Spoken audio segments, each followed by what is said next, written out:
semuanya, perkenalkan nama aku Yunita Batista. Aku dari IPR kelas C angkatan 2024.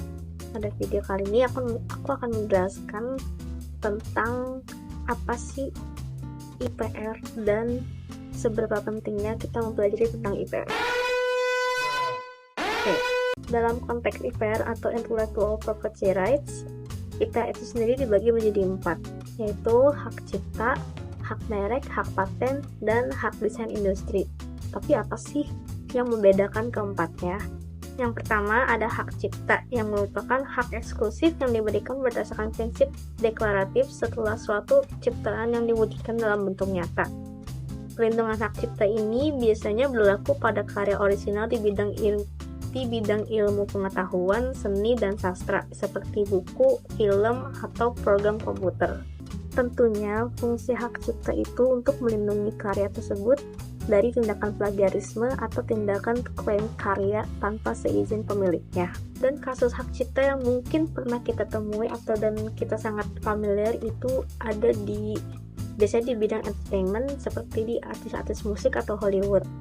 Namun tidak hanya di dunia entertainment, kasus plagiarisme dan pencurian karya juga seringkali terjadi pada banyak seniman dan dalam bentuk yang beragam. Nah, contoh kasusnya itu seperti kontroversi yang baru-baru ini terjadi dan sedang booming di internet, yaitu di mana perusahaan game development Moonton yang diduga menjiplak desain karakter game dev lain yaitu HoYoverse dengan karakter barunya Akashic dari Mobile Legends Adventures atau MLA yang sangat mirip desainnya dengan Mighty dari Honkai Star Rail. Namun berita ini masih berbentuk dugaan dan belum dibawa ke ranah hukum sekaligus. Lalu ada hak merek yang merupakan hak eksklusif dari negara yang diberikan kepada pemilik merek terdaftar untuk menggunakan tanda identitas seperti logo, nama atau kata pada barang atau jasa yang dimilikinya.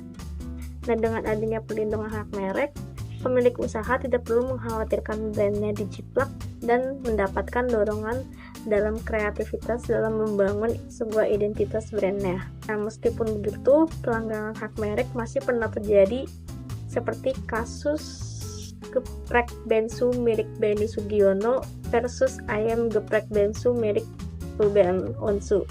Pasti sudah tahu lah ya.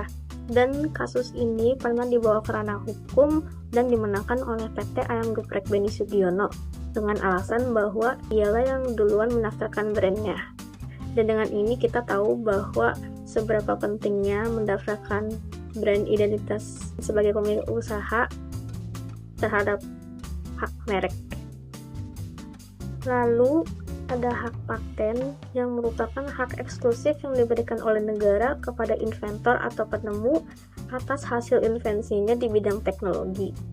Dan hak paten sendiri dibagi menjadi hak paten dan paten sederhana, di mana paten sederhana itu berupa inovasi atau invensi yang telah melalui proses yang cukup sederhana, sama seperti namanya. Kasus pelanggaran hak paten ini biasanya mencakup tech company atau perusahaan teknologi yang seperti kita ketahui ada Nokia versus Oppo, Samsung versus Apple, dan Google versus Sonos.